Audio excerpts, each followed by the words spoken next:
ফিরছি Sunday suspense, কান টান উত্তেজনা।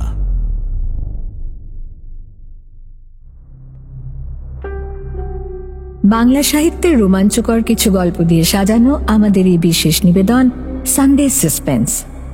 28শে জুন আমাদের 16তম জন্মদিন। সেই উপলক্ষে সানডে সাসপেন্স ক্লাসিক্সে আজ শুনবেন সানডে সাসপেন্সে প্রথম প্রচারিত গল্প সত্যজিৎ রায়ের লেখা সেপ্টোপাসের খিদে একটু নতুন রূপে। শুরু হচ্ছে সেপ্টোপাসের খিদে। কড়া নাড়ার আওয়াজ পেয়ে আপনা থেকেই মুখ থেকে একটা বিরক্তিসূচক শব্দ বেরিয়ে পড়ল। বিকেল থেকে এই নিয়ে 4 বার হল। মানুষে কাজ করে কি করে? কার্তিকটাও সেই যে বাজারে গেছে, আর ফেরার নামটি নেই। লেখাটা বন্ধ করে নিজেকেই উঠে যেতে হলো। দরজা খুলে আমি তো অবাক। আরে, এই যে কান্তিবাবু! বললাম, কি আশ্চর্য, আসুন আসুন। চিনতে পেরেছ? প্রায় চেনা যায় না বললেই চলে। ভদ্রলোককে ভেতরের ঘরে এনে বসালাম। সত্যি 10 বছরে অবিশ্বাস্য পরিবর্তন হয়েছে কান্তিবাবুর চেহারায়।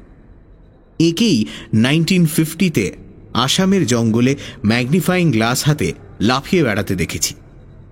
50-এর কাছাকাছি বয়স তখনই, কিন্তু একটি চুলও পাকেনি। আর ওই বয়সে উৎসাহ ও এনার্জির যা নমুনা দেখেছিলাম, তা সচরাচর আমাদের তরুণদের মধ্যেও দেখা যায় না। তোমার অর্কিডের শখ এখনো আছে দেখছি। আমার ঘরের জানলায় একটা টবের মধ্যে কান্তিবাবুরই দেওয়া একটা অর্কিড ছিল। শখ এখনো আছে বললে অবশ্যই ভুল বলা হবে। কান্তিবাবুই গাছপালা সম্পর্কে একটা কৌতূহল আমার মধ্যে জাগিয়ে তুলেছিলেন।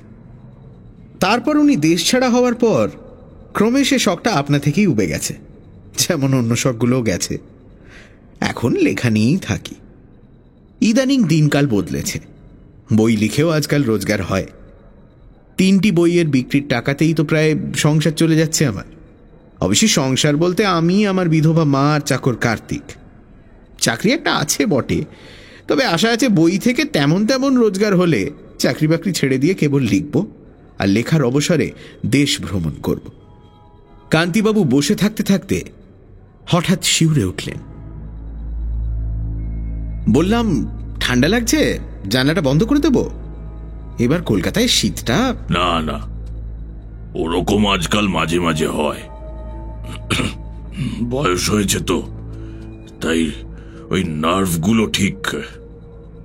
অনেক প্রশ্ন মাথায় আসছিল। কার্তিক ফিরেছে, ওকে চা আনতে বললাম। কান্তিবাবু বললেন, বেশিক্ষণ বসবো না। তোমার উপন্যাস হাতে এসেছিল একখানা। তোমার প্রকাশকের কাছ থেকেই ঠিকানা সংগ্রহ করে এখানে এলুম।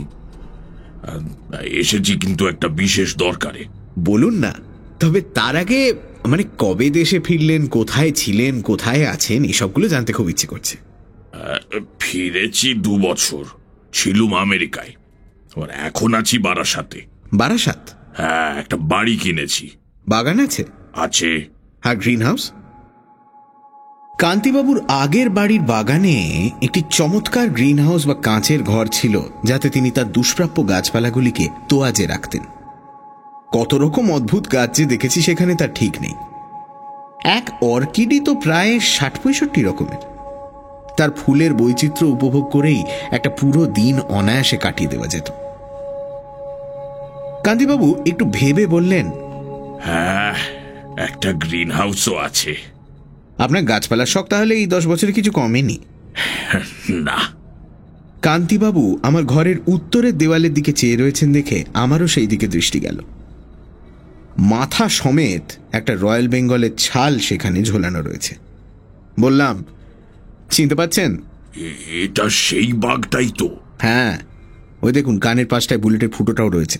আশ্চর্য টিপ ছিল তোমার। আরে, এখনো চালাতে পারো নাকি ওরকম অব্যর্থ গুলি?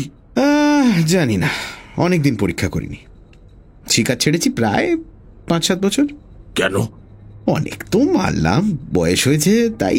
আর প্রাণী হত্যা? মাছ মাংস ছেড়েছ নাকি? হ্যাঁ, নিরামিষ খাচ্ছ? না। তবে এই তো শুধু হত্যা। আরে, বাঘ মারলে কি, কুমির মারলে কি, মোষ মারলে ছাল ছাড়িয়ে মাথা স্টাফ করে কি শিং মাউন্ট করে দেয়ালে টাঙিয়ে রাখলে আরে ঘরের শোভা বাড়লো, লোকে এসে কেউ আঁতকে উঠলো, কেউ বাহবা দিল, তোমারও জোয়ান বয়সের অ্যাডভেঞ্চারের কথা মনে পড়ে গেল। আর মুরগি, ছাগল, ইলিশ, মাগুর যে নিজে চিবিয়ে খেয়ে ফেলছো হে! শুধু প্রাণী হত্যা নয়, প্রাণী হজম। হ্যাঁ, কি আর বলি, অস্বীকার করতে পারলাম না।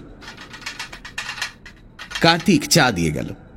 কান্তিবাবু কিছুক্ষণ গম্ভীর থেকে হঠাৎ আবার শিউরে উঠে চায়ের পেয়ালাটা তুলে নিলেন, চুমুক দিয়ে বললেন,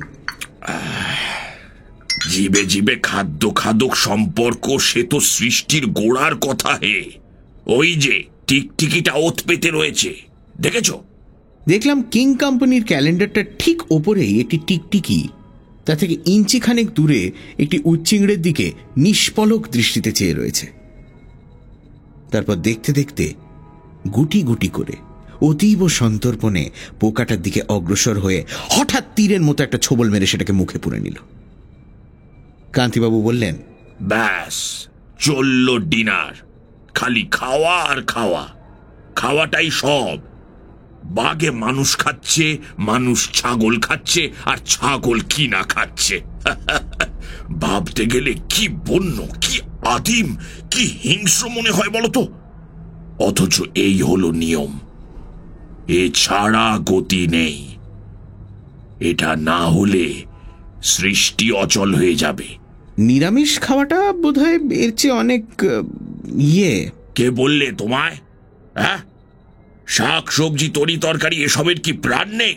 তা তো আছেই, জগদীশ বোস আর আপনার দৌলতে সে কথা সবসময় মনে থাকে। তবে মানে ঠিক সেরকম প্রাণ নয় তো, গাছপালার জীবজন্তুকে এক। তোমার মতে কি দুয়ে অনেক প্রভেদ? প্রভেদ নয়, যেমন ধরুন গাছ হেঁটে বেড়াতে পারে না, শব্দ করতে পারে না, মনের ভাব প্রকাশ করতে পারে না, এমনকি মন বলে যে কিছু আছে তাই তো বোঝবার কোনো উপায় নেই, তাই নয় কি?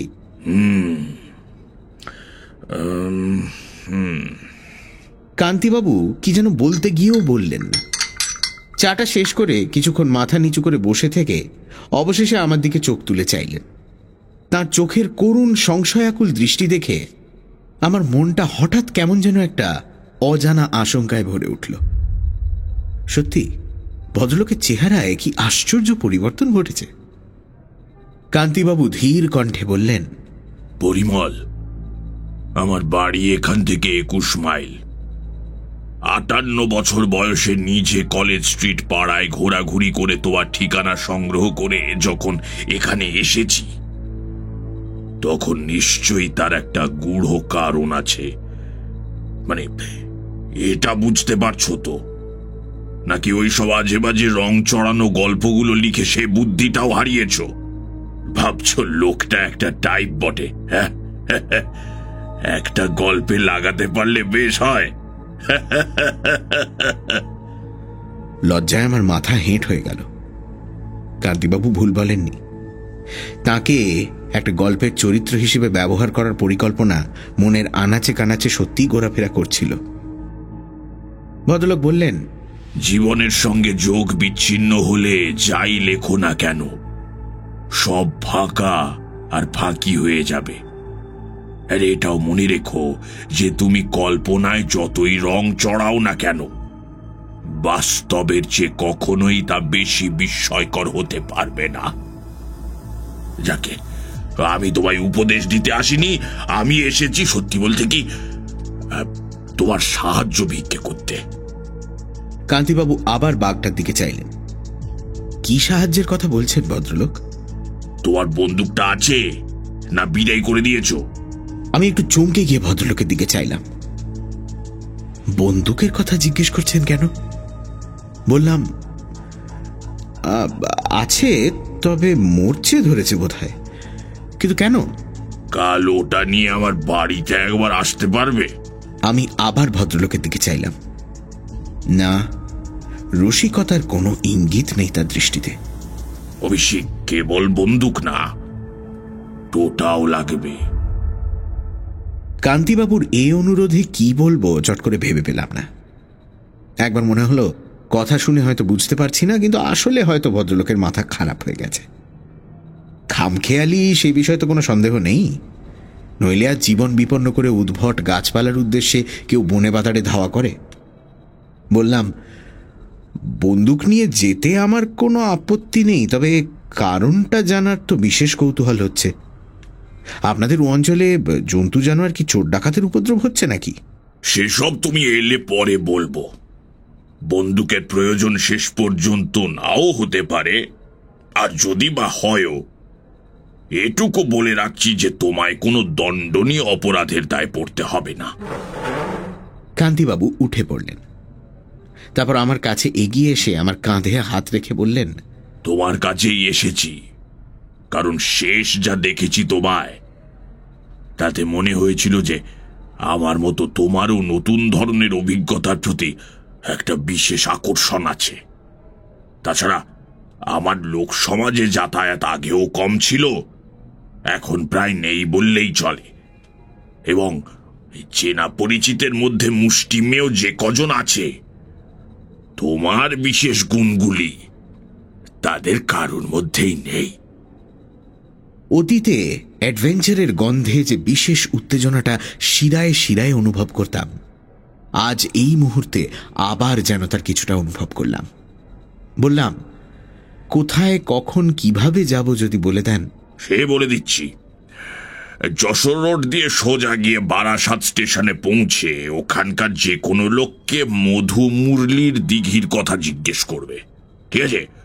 মধু মুরলির দিঘি, সেটা তোমার স্টেশন থেকে মাইল 4। সেই দিঘির পাশে একটা পুরনো ভাঙা নীল কুঠি আছে, ওই তার পাশেই আমার বাড়ি।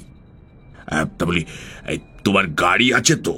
না, তবে আমার এক বন্ধুর আছে। কে বন্ধু? অভিজিৎ, কলেজে সহপাঠী ছিল। ও, তা কেমন লোক সে? মানে আমি তাকে চিনি? চেনেন না বোধ হয়, তবে লোক ভালো। মানে আপনি যদি বিশ্বস্ততার কথা বলেন, তবে হি ইজ অল রাইট। বেশ, তো তাকে নিয়েই যেও। তবে যেও নিশ্চয়ই। ব্যাপারটা জরুরি সেটা বলা বাহুল্য। বিকেলের মধ্যেই পৌঁছে যেতে চেষ্টা করো কিন্তু। আমার বাড়িতে টেলিফোন নেই। রাস্তার মোড়ে রিপাবলিক কেমিস্ট থেকে অভিজিৎদের বাড়িতে ফোন করলাম।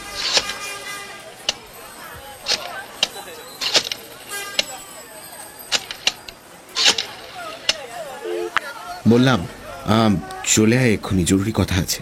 তোর নতুন গল্প পড়ে শোনাবি তো? আবার ঘুমিয়ে পড়বো কিন্তু। আরে না না, অন্য ব্যাপার। কি ব্যাপার? হ্যাঁ, অত আস্তে কথা বলছিস কেন? একটা ভালো ম্যাস্টিফের বাচ্চার সন্ধান আছে। লোক বসে আছে আমার বাড়িতে। কুকুরের টোপ না ফেললে আজকাল অভিজিৎকে তার বাড়ি থেকে বার করা খুব শক্ত। 5টি মহাদেশের 11 জাতের কুকুর আছে অভিজিতের ক্যানেলে, তার মধ্যে 3টি প্রাইজ প্রাপ্ত। 5 বছর আগেও এরকম ছিল না। ইদানিং কুকুরই তার ধ্যান জ্ঞান চিন্তা। কুকুর প্রীতির বাইরে অভিজিতের গুণ হল আমার বুদ্ধি বিবেচনার প্রতি অপরিসীম বিশ্বাস। আমার প্রথম উপন্যাসের পাণ্ডুলিপিটি প্রকাশকদের মনোভূত না হওয়ায় শেষটায় অভিজিতের অর্থানুকূল্যে ছাপা হয়েছিল। সে বলেছিল, আমি কিচ্ছু বুঝি না, তবে তুই যখন লিখেছিস তখন একেবারে রাবিশ হতেই পারে না, মানে পাবলিশারগুলো গবেট। যাই হোক, সে বই পরে ভালোই কেটেছিল এবং নামটাও কিনেছিল। ফলে আমার প্রতি অভিজিতের আস্থার ভিত আরো দৃঢ় হয়েছিল। ম্যাস্টিফের বাচ্চার ব্যাপারটা নিছক মিথ্যে হওয়ার দরুন একটা বড় রকমের অভিমার্কা রদ্দা আমার পাওনা হলো এবং পেলাম। কিন্তু আসল প্রস্তাবটা সাদরে গৃহীত হওয়ায় রদ্দার চঞ্চনি ভুলে গেলাম। অভি সোৎসাহে বলল, অনেক দিন আউটিংয়ে যায়নি। শেষ সেই সোনারপুরের ঝিলে ওই স্নাইপ শুটিং। কিন্তু লোকটি কে? মানে ব্যাপারটা কি? একটু খুলে বল না বাছাধন। খুলে সে নিজেই যখন বললে না, তখন আমি কি করে বলি? একটু রহস্য না হয় রইলই, জমবে ভালো। কল্পনা শক্তিকে এক্সারসাইজ করানোর এই তো সুযোগ। আহা, লোকটিকে তা অন্তত বল। কান্তিচরণ চ্যাটার্জি। বুঝলে কিছু? এককালে কিছুদিন বটানির প্রফেসর ছিলেন স্কটিশ চার্চ কলেজে। প্রফেসরি ছেড়ে দুষ্প্রাপ্য গাছপালার সন্ধানে ঘুরতেন, সে বিষয়ে রিসার্চ করতেন এবং প্রবন্ধ লিখতেন। ভালো কালেকশন ছিল গাছপালার, বিশেষত অর্কিডের। তোর সঙ্গে আলাপ কিভাবে? আমার সঙ্গে আলাপ আসামে কাজিরাঙ্গা ফরেস্ট বাংলোতে। আমি বাঘ মারার তাক করছি আর উনি খুঁজছেন নেপেন্থিস। কি খুঁজছেন? নেপেন্থিস বোটানিক্যাল নাম। সোজা কথায় পিচার প্ল্যান্ট বা কলসি গাছ। আসামের জঙ্গলে পাওয়া যায়, পোকা ধরে ধরে খায়। আমি নিজে অবশ্যই দেখিনি, কান্তিবাবু মুখেই যা শোনা। কীটখোর পোকা খায়? হ্যাঁ, মানে গাছ পোকা খায়? তোর বটেনি ছিল না বোধহয়। না। বইয়ে ছবি দেখেছি, অবিশ্বাস করার কিছু নেই। তারপর তারপর আর কি, ভদ্রলোক সে গাছ পেয়েছিলেন কিনা জানি না, কারণ শিকার শেষ করে আমি চলে আসি, উনি থেকে যান। আমার তো ভয় ছিল কোনো জন্তু জানোয়ার কি সাপ খোপের হাতে ওর প্রাণ যাবে বলে। গাছের নেশায় দিকবিদিক জ্ঞানশূন্য হয়ে পড়তেন। কলকাতায় ফিরে এসে 2-1বারের বেশি দেখা হয়নি, তবে ওর কথা মনে হতো প্রায়, কারণ সাময়িকভাবে অর্কিডের নেশা আমাকেও ধরেছিল। বলেছিলেন আমেরিকা থেকে কিছু ভালো অর্কিড আমায় এনে দেবেন। আমেরিকা? ভদ্রলোক আমেরিকা গেছেন নাকি? বিলিতি কোন এক বটানি জার্নালে উদ্ভিদ সম্বন্ধে একটা লেখা বেরোনোর পর ওর বেশ খ্যাতি হয় ও দেশে। কোন এক উদ্ভিদ বিজ্ঞানীদের কনফারেন্স ওকে নাকি নিমন্ত্রণ করেছিল আমেরিকায়। সেও প্রায় 51 না 2-তে। তারপর এই দেখা। তো এতদিন কি করেছেন ওখানে? জানি না, তবে কাল জানা যাবে বলে আশা করছি। লোকটার মাথায় ছিটটিট নেই তো? তোর চেয়ে বেশি নেই এইটুকু বলতে পারি। উফ, তোর কুকুর পোষা আর ওর গাছ পোষা। অভিজিতের স্ট্যান্ডার্ড গাড়িতে করে আমরা যশোর রোড দিয়ে বারাসাত অভিমুখে চলেছি। আমরা বলতে আমি আর অভিজিৎ ছাড়া আরও একটি প্রাণী সঙ্গে রয়েছে। সে হলো অভিজিতের পোষা কুকুর বাদশা। আমারই ভুল, অভিজিৎকে না বলে দিলে সে যে সঙ্গে তার 11টি কুকুরের একটিকে নিয়ে আসবেই, এটা আমার বোঝা উচিত ছিল। বাদশা জাতে রামপুর হাউন্ড, বাদামি রং, বেজায় তেজিয়ান। গাড়ির পুরো পেছন দিকটা একাই দখল করে জাঁকিয়ে বসে জানলা দিয়ে মুখটা বার করে দিগন্ত বিস্তৃত ধান ক্ষেতের দৃশ্য উপভোগ করছে, এবং মাঝে মাঝেই এক একটা গ্রাম্য নেড়িকুত্তার সাক্ষাৎ পেয়ে মুখ দিয়ে একটা অবজ্ঞাসূচক মৃদু শব্দ করছে। বাদশাকে অভিজিতের সঙ্গে দেখে একটা আপত্তির ইঙ্গিত দেওয়ায় অভি বলল, তোর বরকন্দাজির ওপর আর ভরসা নেই, তাই ওকে আনলাম। এতদিন বন্দুক ধরিসনি, বিপদ যদি আসেই তবে শেষ পর্যন্ত হয়তো বাদশাই কাজ করবে বেশি। ওর ঘ্রাণ শক্তি অসাধারণ, আর সাহসের তো কথাই নেই। কান্তিবাবুর বাড়ি খুঁজে পেতে কোনো অসুবিধা হলো না। আমরা যখন পৌঁছলাম তখন প্রায় 2:30। গেটের ভেতর দিয়ে ঢুকে খানিকটা রাস্তা গিয়ে একতলা বাংলোর ধাঁচের বাড়ি। বাড়ির পেছন দিকে কিছুটা জায়গা ছেড়ে একটা প্রকাণ্ড পুরনো শিরীষ গাছ, এবং তার পাশেই বেশ বড় একটা কারখানা গোছের টিনের ছাদওয়ালা ঘর। বাড়ির মুখোমুখি রাস্তার উল্টো দিকে বাগান, এবং বাগানের পরে একটা লম্বা টিনের ছাউনি দেওয়া জায়গায় চকচক করছে এক সারি কাঁচের বাক্স। কান্তিবাবু আমাদের অভ্যর্থনা করে বাদশাকে দেখে ঈষৎ ভ্রুকুঞ্চিত করলেন। বললেন, এ কি শিক্ষিত কুকুর? অভি বলল, আমার খুব বাধ্য, তবে কাছাকাছি অন্য অশিক্ষিত কুকুর থাকলে কি করবে বলা যায় না। আপনার এখানে কোনো কুকুর টুকুর? না, কুকুর নেই, তবে ওটাকে আপাতত বসবার ঘরের ওই জানলার গরাদটায় বেঁধে রাখুন। অভিজিৎ আমার দিকে আর চোখে চেয়ে চোখ টিপে বাধ্য ছেলের মতো কুকুরটাকে জানলার সঙ্গে বেঁধে দিল। বাদশা 2-1টা মৃদু আপত্তি জানিয়ে আর কিছু বলল না। আমরা সামনের বারান্দার বেতের চেয়ারে বসার পর কান্তিবাবু বললেন, আমার চাকর প্রয়াগের ডান হাত জখম, তাই আমি নিজেই সকাল সকাল তোমাদের জন্য ফ্লাস্কে চা করে রেখে দিয়েছি, যখন দরকার হয় বলো। হ্যাঁ, এই শান্ত নিরিবিলি জায়গায় কি বিপদ লুকিয়ে থাকতে পারে সেটা আমার মাথায় আসছিল না। 2-1টা পাখির ডাক ছাড়া আর তো কোনো শব্দই নেই। বন্দুকটা হাতে নিয়ে কেমন বোকা বোকা লাগছিল নিজেকে, তাই সেটা দেয়ালে ঠেস দিয়ে রেখে দিলাম। অভি ছটফটে মানুষ, নেহাতি শহুরে।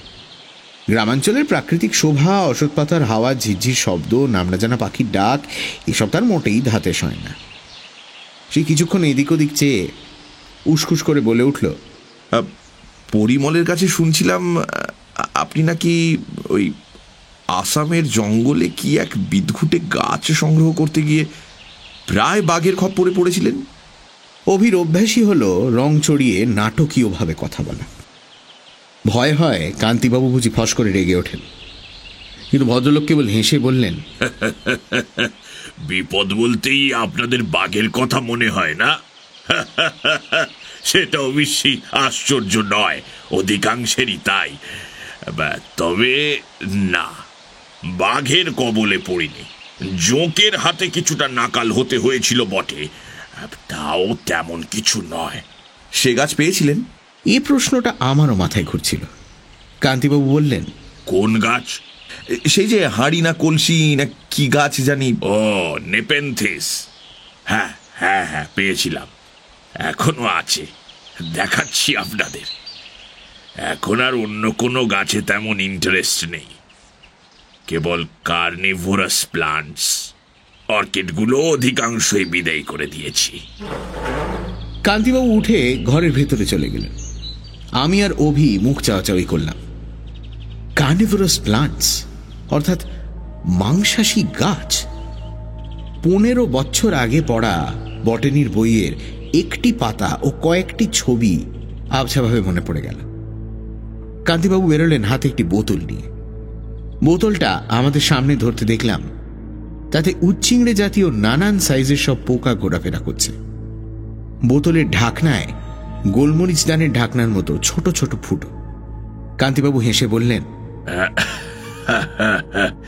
ফিডিং টাইম, এসো আমার সঙ্গে। আমরা কান্তিবাবুর পিছন পিছন টিনের ছাউনি দেওয়া লম্বা ঘরটার দিকে গেলাম।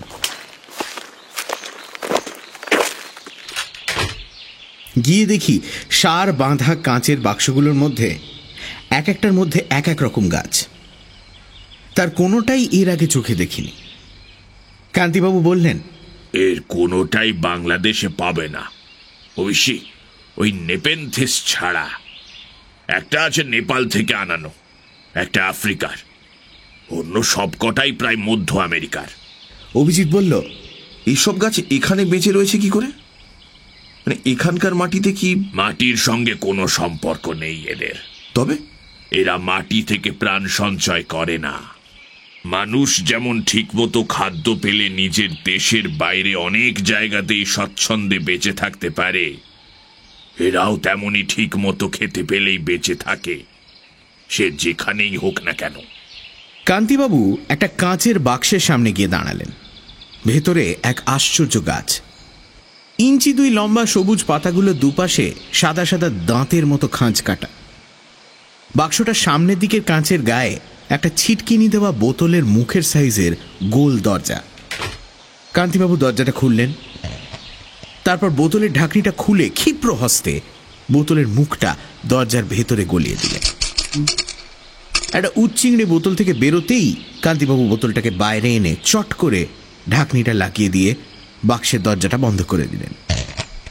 উচ্চিংড়িটা এদিক ওদিক লাফিয়ে গাছটার পাতার উপর বসল এবং বসতেই তৎক্ষণাৎ পাতাটা মাঝখান থেকে ভাঁজ হয়ে গিয়ে পোকাটাকে জাপটে ধরল। অবাক হয়ে দেখলাম যে দুদিকে দাঁত পরস্পরের খাঁজে খাঁজে বসে যাওয়ায় এমন একটা খাঁচার সৃষ্টি হয়েছে যার থেকে উচ্চিংড়ে বাবাজির আর বেরোবার কোনো রাস্তা নেই। প্রকৃতির এমন তাজ্জব, এমন বিভৎস ফাঁদ আমি আর কখনো দেখিনি।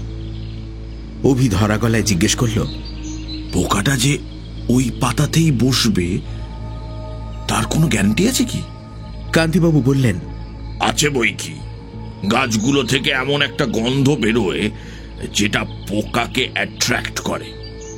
এটা হলো ভিনাস ফ্লাই ট্র্যাপ, মধ্য আমেরিকা থেকে আনা। বটানির বইয়েতে এর কথা পাবে। আমি অবাক বিস্ময়ে উচ্চিংড়িটার দশা দেখছিলাম। প্রথমে কিছুক্ষণ ছটফট করেছিল, এখন দেখলাম একেবারে নির্জীব। আর দেখলাম যে পাতার চাপ ক্রমশ বেড়েই চলেছে। টিকটিকির চেয়ে এ গাছ কম হিংস্র কিসে? অভি কাষ্ঠ হাসি হেসে বলল, এমন গাছ একটা বাড়িতে থাকলে তো পোকামাকড়ের উৎপাত থেকে অনেকটাই রেহাই পাওয়া যেত। আরশোলার জন্য আর ডিডিটি পাউডার ছড়াতে হতো না।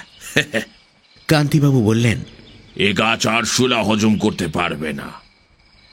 তাছাড়া এর পাতার আয়তনও ছোট। আরশোলার জন্য অন্য গাছ, এই যে এইদিকে। পাশের বাক্সের সামনে গিয়ে দেখি লিলির মতো বড় বড় লম্বা পাতাওয়ালা একটা গাছ। প্রত্যেকটা পাতার ডগায় একটা করে ঢাকনা সমেত থলির মতো জিনিস ঝুলছে। এটা ছবি মনে ছিল, তাই আর চিনিয়ে দিতে হলো না। কান্তিবাবু বললেন, এই হলো নেপেনথিস বা পিচার প্লান্ট। এর খাই অনেক বেশি। প্রথম যখন গাছটি পাই তখন ওই থলির মধ্যে একটা ছোট্ট পাখিকে ছিবড়ে অবস্থায় পেয়েছিলাম। বাপ রে বাপ! এখন ওটা কি খায়? আরশোলা, প্রজাপতি, শুঁয়োপোকা, এইসব আর কি। মাঝে আমার কলে একটা ইঁদুর ধরা পড়েছিল, সেটাও খাইয়ে দেখেছিলাম, আপত্তি করেনি। তবে গুরুপাকের ফলে এসব গাছ অনেক সময় মরে যায়। ও অত্যন্ত লোভী তো, কোন অবধি ভোজন সইবে সেটা নিজেরাই আন্দাজ করতে পারে না। ক্রমবর্ধমান বিস্ময়ে এ বাক্স থেকে ও বাক্স ঘুরে গাছপালা দেখতে লাগলাম। বাটারওয়াট, সানডিউ, ব্ল্যাডারওয়াট, অ্যারজিয়া, এগুলো ছবি আঁকে দেখেছি, তাই মোটামুটি চিনতেও পারলাম। কিন্তু অনেকগুলো একেবারে নতুন, একেবারে তাজ্জব, একেবারে অবিশ্বাস্য। প্রায় 20 রকমের মাংসাশী গাছ কান্তিবাবু সংগ্রহ করেছেন। তার কোনো কোনোটা পৃথিবীর অন্য কোনো কালেকশনেই নাকি নেই। এর মধ্যে সবচেয়ে সুন্দর গাছ যেটি, সানডিউ, তার ছোট পাতাগুলোর চারপাশে সরু সরু লম্বা লম্বা রোঁয়ার ডগায় জলবিন্দু চকচক করছে। কান্তিবাবু একটা সুতোর ডগায় এলাচের দানার সাইজের এক টুকরো মাংস ঝুলিয়ে সুতোটাকে আস্তে আস্তে পাতাটার কাছে নিয়ে যেতে খালি চোখেই দেখতে পেলাম রোঁয়াগুলো সব একসঙ্গে লুব্ধ ভঙ্গিতে মাংসখণ্ডটার দিকে উঁচিয়ে উঠল। হাতটা সরিয়ে নিয়ে কান্তিবাবু বললেন, মাংসটা পেলে পাতাটা ফ্লাই ট্র্যাপের মতোই ওটাকে জাপটে ধরে নিত, তারপর পুষ্টিকর যা কিছু শুষে নিয়ে অকেজো ছিবড়েটাকে ফেলে দিত। তোমার আমার খাওয়ার সঙ্গে কোনো তফাৎ নেই, কি বলো? আমরা শেড থেকে বেরিয়ে বাগানে এলাম। শিরীষ গাছের ছায়াটা লম্বা হয়ে বাগানের ওপর পড়েছে। ঘড়িতে দেখলাম 4টে বাজে। কান্তিবাবু বললেন, এর অধিকাংশ গাছের কথাই তোমরা বটানির বইয়ে পাবে, তবে আমার যেটি সবচেয়ে আশ্চর্য সংগ্রহ সেটির কথা আমি না লিখলে কোনো বইয়ে থাকবে না, আর সেটির জন্যই আজ তোমাদের এখানে আসতে বলা। চলো পরিমল, অভিজিৎ বাবু, চলুন। কান্তিবাবুর পেছন পেছন আমরা বড় কারখানার ঘরটার দিকে এগোলাম। টিনের দরজাটা তালা দিয়ে বন্ধ, দুদিকে 2টো জানলা রয়েছে। তারই একটা হাত দিয়ে ঠেলে খুলে নিজে উঁকি মেরে আমাদের বললেন, দেখো। অভি আর আমি জানলায় মুখ লাগালাম। ঘরের পশ্চিম দিকের দেয়ালের উপর দিকে 2টো কাঁচের জানলা বা স্কাইলাইট দিয়ে রোদ আসায় ভেতরটা কিছু আলো হয়েছে। ঘরের মধ্যে যে জিনিসটা রয়েছে হঠাৎ দেখলে সেটাকে গাছ বলে মনে হওয়ার কথা নয়, বরং একাধিক শুঁড় বিশিষ্ট কোনো আজব জানোয়ার বলে মনে হতে পারে। ভালো করে লক্ষ্য করলে দেখা যায় যে গুঁড়ি একটা আছে, সেটা 5-6 হাত উঠে একটা মাথায় শেষ হয়েছে, এবং সেই মাথার হাতখানিক নিচে মাথাটাকে গোল করে ঘিরে কতগুলো শুঁড়ের উৎপত্তি হয়েছে। গুনে দেখি 7টা শুঁড়। গাছের গা পাংশুটে মসৃণ এবং সর্বাঙ্গে ব্রাউন চাকা চাকা দাগ। শুঁড়গুলো আপাতত মাটিতে নুয়ে পড়ে আছে, কেমন যেন নির্জীব ভাব, কিন্তু তাও গাটা ছমছম করে উঠল। অন্ধকারে চোখটা অভ্যস্ত হলে আরো একটা জিনিস লক্ষ্য করলাম। ঘরের মেঝেতে গাছের চারিদিকে পাখির পালক ছড়িয়ে আছে। কতক্ষণ চুপ করেছিলাম জানি না, কান্তিবাবুর গলার স্বরে আবার যেন সংবিত ফিরে পেলাম। গাছটা এখন ঘুমোচ্ছে, ওঠবার সময় হলো বলে। অভি অবিশ্বাসে সুরে বলল, ওটা কি সত্যি গাছ? মাটি থেকে গজাচ্ছে যখন তখন গাছ ছাড়া আর কি বা বলবেন বলুন? হাব ভাব অবশ্যই গাছের মতো নয়। অভিধানে এর উপযুক্ত কোনো নাম নেই। আপনি কি বলেন? সেপ্টোপাস, মানে বাংলায় সপ্তপাশ। পাশ অর্থাৎ বন্ধন, যেমন নাগপাশ।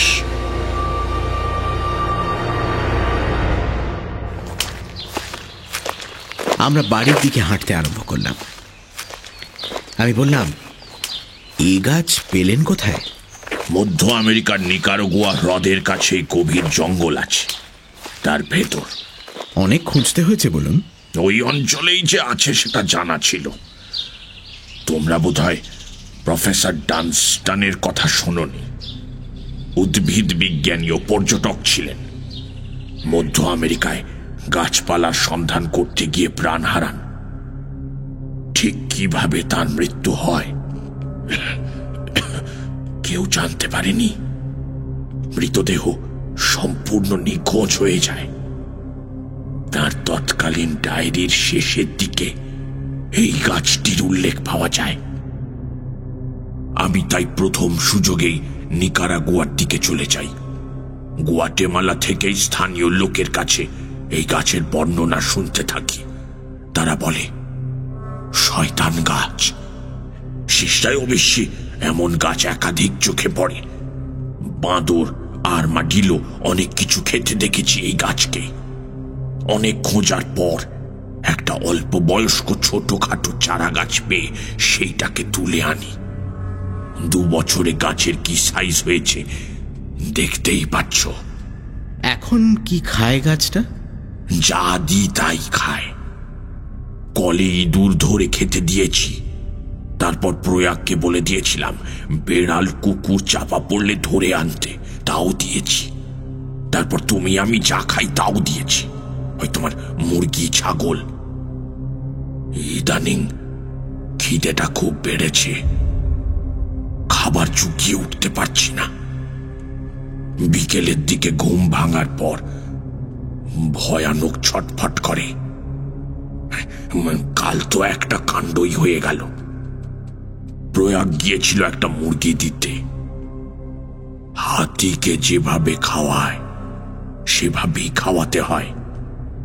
প্রথমে গাছটার মাথায় একটা ঢাকনা খুলে যায়, তারপর সুর দিয়ে খাবারটা হাত থেকে নিয়ে মাথার গর্তের মধ্যে পুরে দেয়। একটা যে কোনো খাবার পেটে পুরলে কিছুক্ষণের জন্য নিশ্চিন্ত থাকা যায়। তারপর আবার সুরগুলো তোলাতে আরম্ভ করলে বোঝা যায় যে আরো খেতে চাইছে।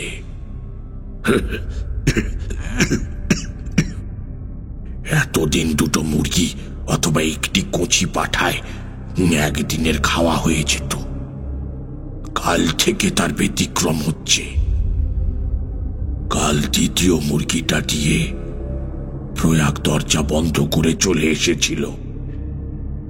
অস্থির অবস্থায় সুরগুলো আছড়ালে একটা শব্দ হয়। দ্বিতীয় মুরগির পরেও হঠাৎ সেই আওয়াজটা পেয়ে প্রয়াগ গিয়েছিল খোঁজ নিতে।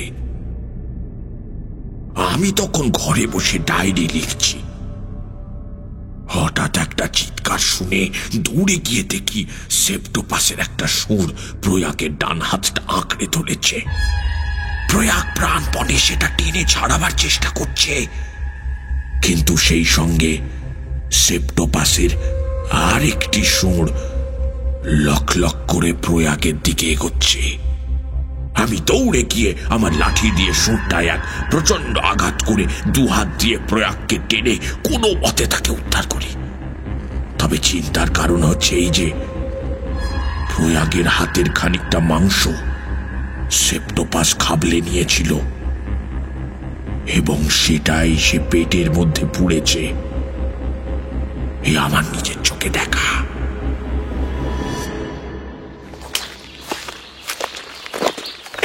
আমরা হাঁটতে হাঁটতে বারান্দায় পৌঁছে গিয়েছিলাম। কান্তিবাবু একটা চেয়ারে বসে পড়লেন।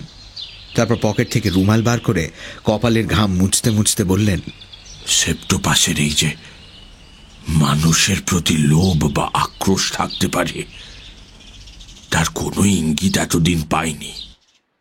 কাল যখন পেলাম, তারপরে এটাকে মেরে ফেলা ছাড়া আর কোনো উপায় দেখছি না। কাল একবার খাবারে বিষ মিশিয়ে মেরে ফেলার চেষ্টা করেছিলাম, কিন্তু কি আশ্চর্য বুদ্ধি গাছটার! সে খাবারও শুঁড়ে নিয়েই ফেলে দিল। একমাত্র উপায় হলো গুলি করে মারা। পরিমল, তোমায় এখানে কেন ডেকেছি সেটা বুঝতে পারছো তো? আমি একটু চুপ করে থেকে বললাম, গুলি করলেও মরবে কিনা সেটা আপনি জানেন?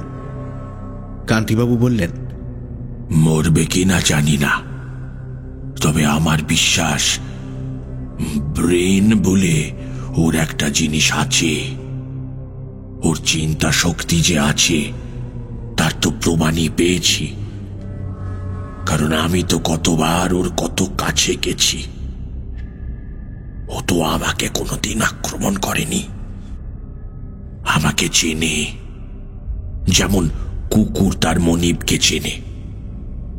প্রয়াগের উপর আক্রোশের কারণ হচ্ছে যে প্রয়াগ কয়েকবার ওর সঙ্গে ঠাট্টা তামাশা করার চেষ্টা করেছে। খাবারের লোভ দেখিয়ে খাবার দেয়নি, কিংবা ওই সুরের ডগার কাছে নিয়ে গিয়ে আবার পিছিয়ে নিয়েছে। মস্তিষ্ক ওর আছেই, এবং আমার বিশ্বাস সেটা যেখানে থাকার কথা সেখানেই আছে, অর্থাৎ ওর মাথায়। যেখানটা ঘিরে সুরগুলো বেরিয়েছে সেখানেই তোমায় তাক করে গুলি ওর মাথাতেই মারতে হবে। অভি ফস করে বলে বসল, সে আর এমন কি, সে তো 1 মিনিটের মধ্যেই পরীক্ষা করে দেখা যায়। পরিমল, তোর বন্দুকটা। কান্তিবাবু হাত তুলে অভিকে থামালেন, বললেন, শিকার যদি ঘুমিয়ে থাকে তখন কি তাকে মারা চলে? হ্যাঁ, পরিমলের হান্টিং কোড কি বলে?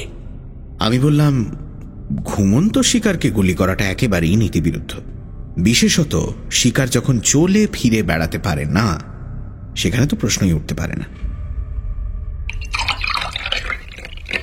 কান্তিবাবু ফ্লাস্কে এনে চা পরিবেশন করলেন।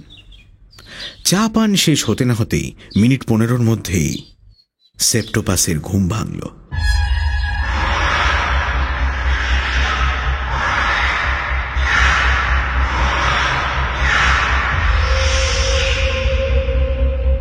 বাদশাহ পাশের ঘরে কিছুক্ষণ থেকে উসখুস করছিল। হঠাৎ একটা খচমচার গোঙানি শব্দ পেয়ে অভি আর আমি উঠে গিয়ে দেখি বাদশাহ দাঁত দিয়ে প্রাণপণে তার বকলসটা ছিঁড়বার চেষ্টা করছে। অভি ধমক দিয়ে বাদশাকে নিরস্ত করতে গেল। এমন সময় কারখানার ঘর থেকে একটা সপাত সপাত শব্দ আর তার সঙ্গে একটা উগ্র গন্ধ পেলাম। গন্ধটা এমন যার তুলনা দেওয়া মুশকিল। ছেলেবেলায় টনসিল অপারেশনের সময় ক্লোরোফর্ম শুকতে হয়েছিল, তার সঙ্গে হয়তো কিছুটা মিল আছে।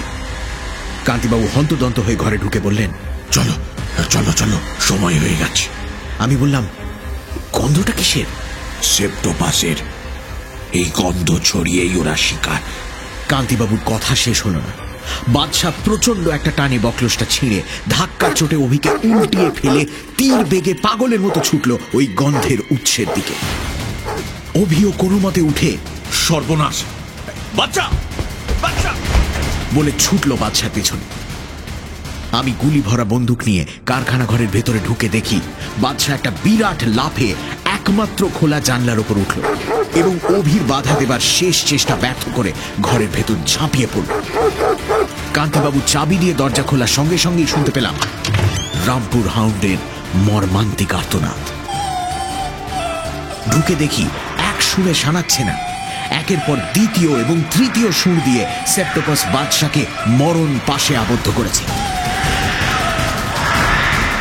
কান্তিবাবু চিৎকার করে উঠলেন, তোমরা আর এগিয়েও না, তোমরা আর এগিয়েও না, পরিবার পরিবার চালাও গুলি, চালাও। বন্দুক উঁচিয়েছি, এমন সময় চিৎকার এলো, থামো। অভিজিতের কাছে তার কুকুরের মূল্য কতখানি তা এবার বুঝতে পারলাম। সে কান্তিবাবুর বারণ সম্পূর্ণ অগ্রাহ্য করে ছুটে গিয়ে সেপ্টোপাসের 3টে শুঁড়ের একটাকে আঁকড়ে ধরল। তখন এক অদ্ভুত দৃশ্য দেখে আমার রক্ত জল হয়ে গেল। 3টে শুঁড়ি একসঙ্গে বাদশাকে ছেড়ে দিয়ে অভিকে আক্রমণ করল।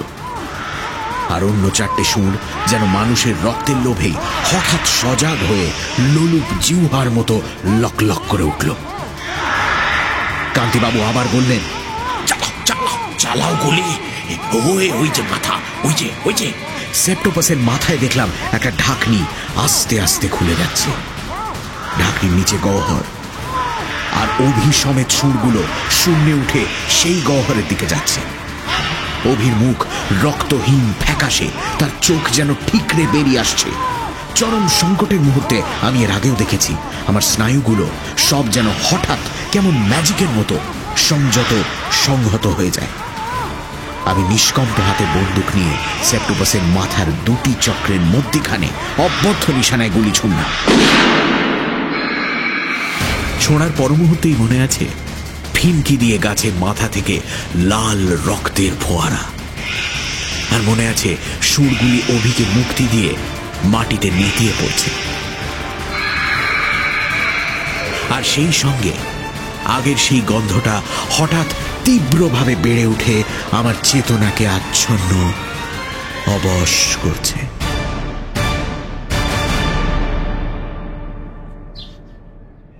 আগের ঘটনার পর 4 মাস কেটে গেছে। এতদিনে আবার আমার অসমাপ্ত উপন্যাসটি নিয়ে পড়েছি। বাদশাকে বাঁচানো সম্ভব হয়নি, তবে অভি ইতিমধ্যেই একটি ম্যাস্টিফ, একটি তিব্বতী কুকুরের বাচ্চা সংগ্রহ করেছে এবং আরেকটি রামপুর হাউন্ডের সন্ধান করছে। অভির পাঁজরের 2খানা হাড় ভেঙেছিল, 2 মাস প্লাস্টারে থাকার পর জোড়া লেগেছিল। কান্তিবাবু কাল এসেছিলেন, বললেন কিটখোর গাছপালা সব বিদায় করে দেবার কথা ভাবছেন, বরং সাধারণ শাকসবজি নিয়ে একটু গবেষণা করলে ভালো হয়। ঝিঙে, উচ্ছে, পটল, এই সব আর কি। যদি বলো তোমায় কিছু গাছ দিতে পারি, তুমি আমার এত উপকার করলে। এই ধরো একটা নেপেনথিস, তোমার ঘরের পোকাগুলোকে অন্তত। না না, সব আপনি ফেলে দিতে চান তো ফেলে দিন, পোকা ধরার জন্য আমার গাছের দরকার নেই। কিং কোম্পানির ক্যালেন্ডারের পেছন দিক থেকে শব্দ এলো, ঠিক ঠিক ঠিক। সানডে সাসপেন্স ক্লাসিক্সে আজ শুনলেন সত্যজিৎ রায়ের লেখা সেপ্টোপাসের খিদে। গল্প পাঠে মীর দ্বীপ, শব্দগ্রহণ, ধ্বনি পরিকল্পনা ও আবহ সঙ্গীত রিচার্ড, প্রচার অলঙ্করণ গ্রিনিং ট্রি, সমগ্র পরিচালনা ও পরিকল্পনায় ইন্দ্রাণী। সানডে সাসপেন্স শুনতে সাবস্ক্রাইব করুন আমাদের অফিসিয়াল ইউটিউব চ্যানেল youtube.com/mirchi-bangla আর ডাউনলোড করুন গানা অ্যাপ।